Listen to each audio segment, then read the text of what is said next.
Now, the interesting thing about Keith Carter is that his big idea, I think, is really about imperfection. A lot of the things that he does involve alternative printing processes where there's a greater chance that something's going to go wrong.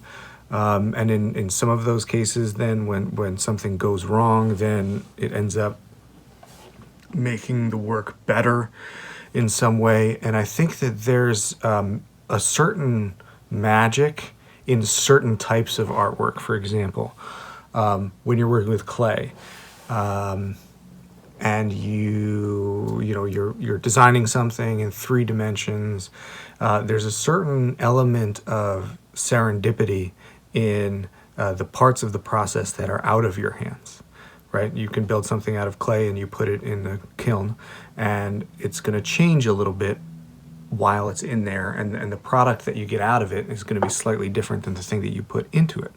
And then you glaze it, and you have to pre-visualize what the thing is going to look like, because glazes are essentially certain types of liquid glass, so they're going to look differently when you're painting it on than they're going to look when they come out of the kiln. So again, you put it back in and it looks a certain way, and you're hoping that when it comes back out it looks more like what you wanted, and hopefully it does. Sometimes it's not going to. Sometimes the process itself is going to make it look better than you could have ever imagined. The same thing happens in certain types of printing processes. I don't mean photographic printing processes. I mean like lithographs or woodcuts. The actual process can change the product. It's singular. You're not reproducing something endlessly that looks exactly the same. Every single time you reprint a block, it's going to be a little bit different than the last time.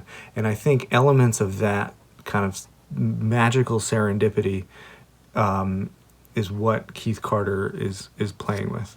And the best example is this photograph that he talks about of the kids with the jar of the fireflies, because it's not a perfect photograph.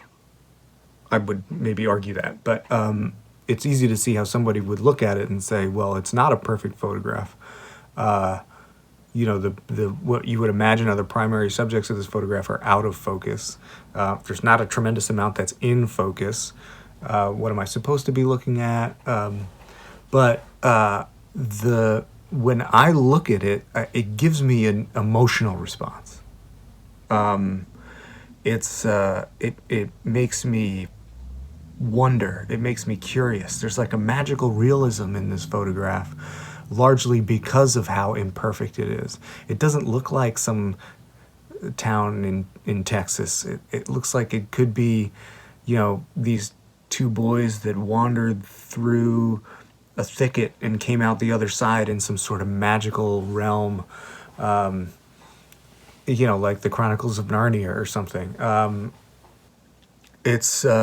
There's a certain element of mystery and magic in it that you would not get if these 2 kids were perfectly tack sharp in focus. And the same thing with a lot of Keith Carter's other work.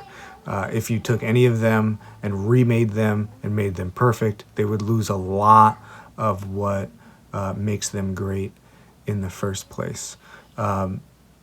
So yeah, I think imperfection is kind of Keith Carter's big idea, and I think it works for him, and he's made it work.